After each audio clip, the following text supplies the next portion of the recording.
Assalamualaikum warahmatullahi wabarakatuh. Salam Om Swastiastu, Namo Buddhaya. Perkenalkan, kami dari kelompok 5 akan memaparkan materi mengenai politik hukum perubahan pengaturan pemerintahan daerah di Indonesia. Kelompok kami terdiri dari, next slide, Ibnu Athaillah, Jaka Bangun Prayogo, Aditya Sandi Ramadhani, Ika Audrina Novianti, Fatimah Zahro, Suci Hati, Ivonisa Sulfinkati Sadiarta, Sandita Asistasari, Rizka Indah Permatasari, dan Ahmad Fauzi. Kelompok kami akan memulai dari pendahuluan. Kepada Ibnu Athaillah dipersilahkan.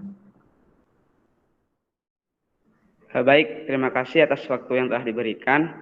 Jadi di pendahuluan ini, hukum itu merupakan aturan yang dapat mengatur segala aktivitas apapun, tak terkecuali kehidupan negara dan masyarakat. Nah, di samping itu, hukum tidak bisa dilepaskan dengan yang namanya politik. Sebab adanya negara tentu ada kerja keras atau hasil kerja keras politik, yakni politik perjuangan saat itu untuk melawan negara-negara yang menjajah Indonesia. Dan selanjutnya akan dilanjutkan oleh Suci Hati. Baik, jadi setiap perubahan hukum yang terjadi dalam pemerintahan daerah tentu saling mempengaruhi satu sama lain antara hukum dan politik. Nah, hal ini bisa kita lihat pada perubahan Undang-Undang Dasar Negara Republik Indonesia tahun 1945 yang mengubah tataran dan tupoksi politik hukum sistem pemerintahan negara Indonesia yang awalnya sentralistik menjadi desentralistik.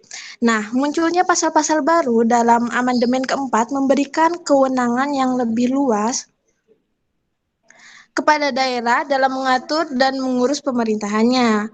Oleh sebab itu, meskipun tidak seluruhnya daerah mempunyai kewenangan untuk mengurus pemerintahannya, hal ini memberikan dampak baik terhadap daerah itu sendiri. Untuk selanjutnya akan disampaikan oleh Rizka Indah.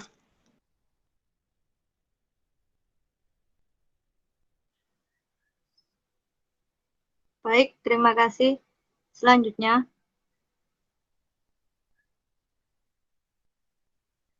saya akan menjelaskan definisi politik hukum. Secara etimologi, istilah politik hukum merupakan terjemahan dari bahasa Indonesia dari istilah Belanda rechtspolitis, yang merupakan bentukan dari kata rechts dan politis. Dalam Kamus Bahasa Indonesia, kata rechts berarti hukum, dan dalam Kamus Bahasa Belanda yang ditulis Van der Tas, kata politik mengandung arti beleid. Kata beleid sendiri dalam bahasa Indonesia berarti kebijakan polisi. Selanjutnya akan dilanjutkan.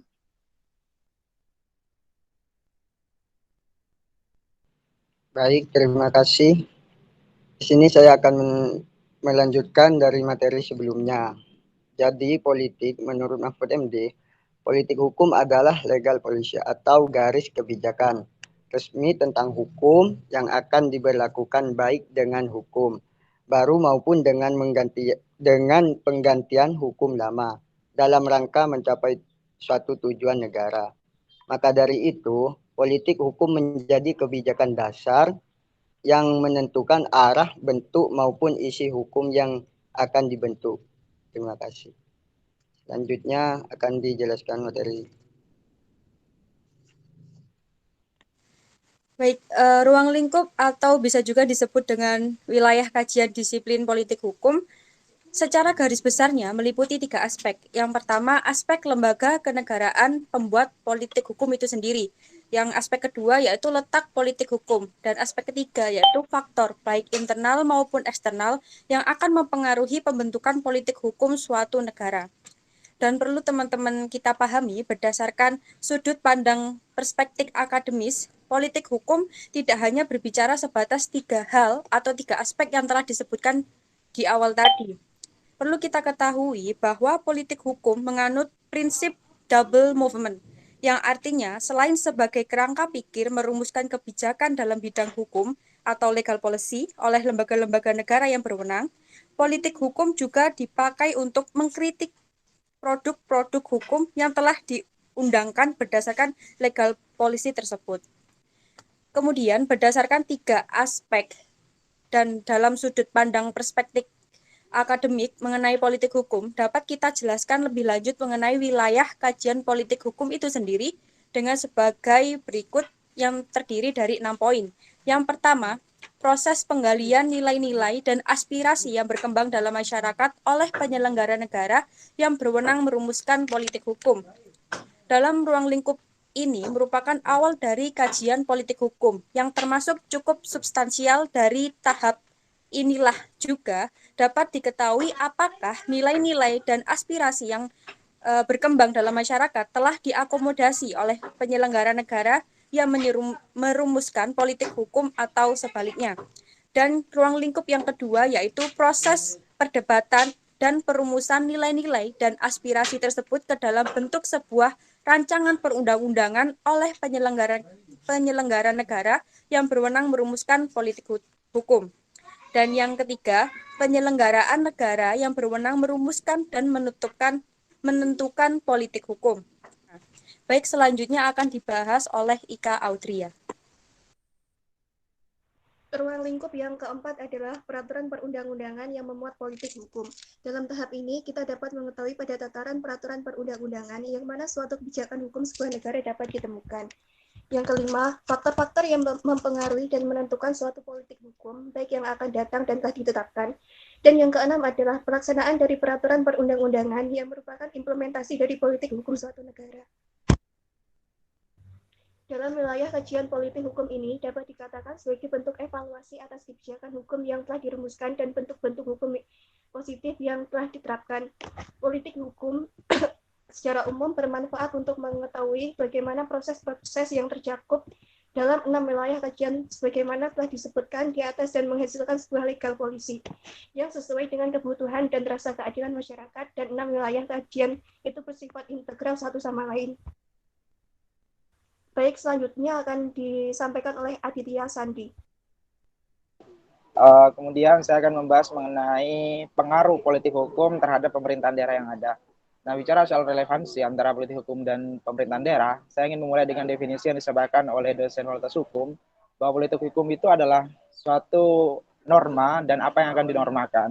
Jadi politik hukum lebih mengarah tentang seseorang ketika kemudian menjabat dalam bidang legislasi yang akan menentukan arah kebijakan itu akan dibuat.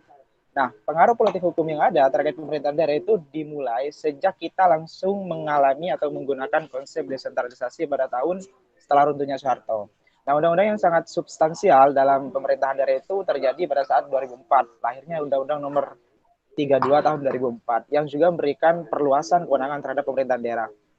Nah, kemudian politik hukum yang berkembang di Indonesia juga mengalami perubahan, sehingga kemudian lahirlah suatu undang-undang atas penyempurnaan undang-undang yang lama, yaitu Undang-Undang Nomor 23 tahun 2014. Nah, undang-undang ini menjadi dasar kepada pemerintah daerah untuk menggunakan hak otonomi secara luas, seluas-luasnya. Jadi frasa kata seluas-luas ini menggambarkan bahwa daerah sangat diwajibkan untuk mandiri ketika kemudian mengurusi daerahnya sendiri untuk melihat apakah kebutuhan di sebuah masyarakat itu bisa dilaksanakan secara maksimal. Nah, politik hukum yang terjadi pada saat itu memang sangat luar biasa, karena materi muatan yang terkandung dalam Undang-Undang Nomor 23 tahun 2014 itu selain memberikan prinsip otonomi dan tugas secara besar terhadap daerah, juga ada pembagaian semacam kekuasaan pemerintahan daerah baik tingkat provinsi dan juga kabupaten. Jadi daerah yang dimaksud adalah provinsi dan juga kabupaten. Keduanya ini sama-sama diberikan kewenangan untuk mengurusi daerahnya secara mandiri. Jadi sangat memungkinkan kemudian memiliki corak perbedaan di setiap daerah untuk melaksanakan legal policy yang diberikan oleh pemerintahan pusat ini. Kemudian yang ketiga, ada beberapa juga pengaruh dalam politik hukum pembentukan undang-undang ini, yaitu urusan pemerintahan umum yang menjadi kewenangan presiden dan pelaksanaan seperti menteri, itu dilimpahkan kepada gubernur ataupun bupati kota dengan dibiayai oleh anggaran pendapatan belanja negara. Jadi beberapa kegiatan yang dilakukan oleh pemerintahan daerah itu sebagian besar pembiayanya itu dibebankan kepada APBN, bukan ke APBD. Jadi memang selain itu juga dalam undang-undang pemerintahan daerah ini lebih menekankan daerah untuk bersifat secara khusus melihat beberapa kultur yang ada dalam satu daerah itu sendiri. Dan juga undang-undang ini disempurnakan kembali melalui satu peraturan pemerintah pengganti undang-undang atau Perpu nomor 2 tahun 2014 dan disempurnakan kembali menjadi undang-undang nomor 9 tahun 2015. Nah, ini menggambarkan begitu besarnya pengaruh politik hukum yang terjadi di Indonesia. Nah, politik hukum sendiri sebetulnya lebih mengarah pada pembuatan kebijakan yang bersifat secara nasional umum. Misal pemerintahan sekarang masih belum bisa melakukan perubahan terkait peraturan perundang-undangan, dalam hal ini adalah peraturan pemerintah daerah dalam satu undang-undang, sehingga undang-undang yang terakhir dipakai dalam pemerintahan daerah adalah Undang-Undang Nomor 5 Tahun 2019 yang artinya masih sesuai dengan kebutuhan hukum di suatu masyarakat itu sendiri.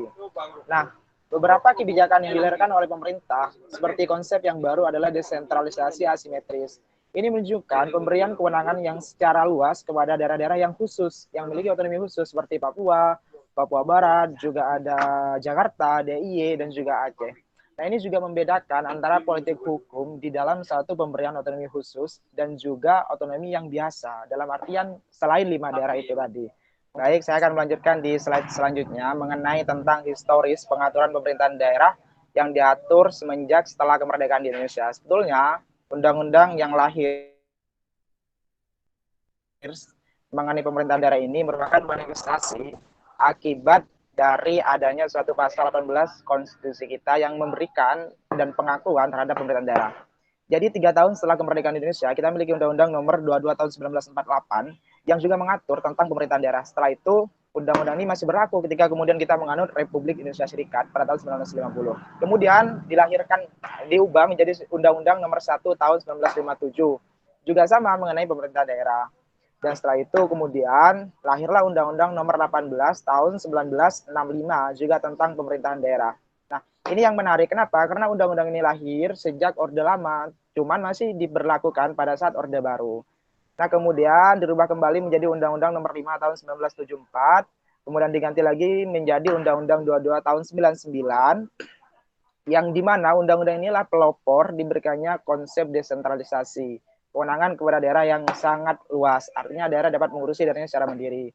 Kemudian disempurnakan kembali menjadi Undang-Undang Nomor 32 Tahun 2004, kemudian diganti lagi menjadi Undang-Undang Nomor 23 Tahun 2014, yang sangat substansial membahas mengenai pemerintahan daerah. Kemudian lahirlah peraturan pemerintah pengganti Undang-Undang Nomor 2 Tahun 2014 dan yang terbaru Undang-Undang Nomor 5 Tahun 2019 yang juga mengatur mengenai perluasan fungsi pemerintahan daerah. Terima kasih. Yang selanjutnya akan disampaikan teman saya mengenai kesimpulan.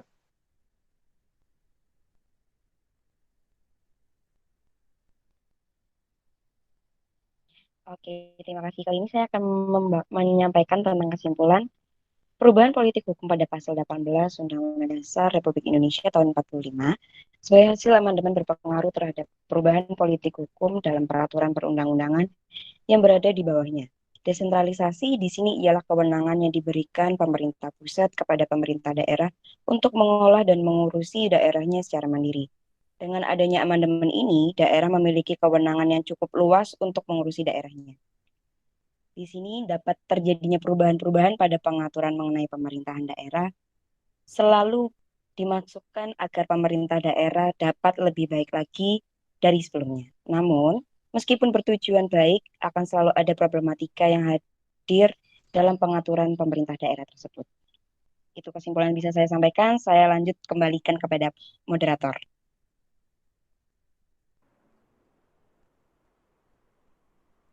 Next, Ci.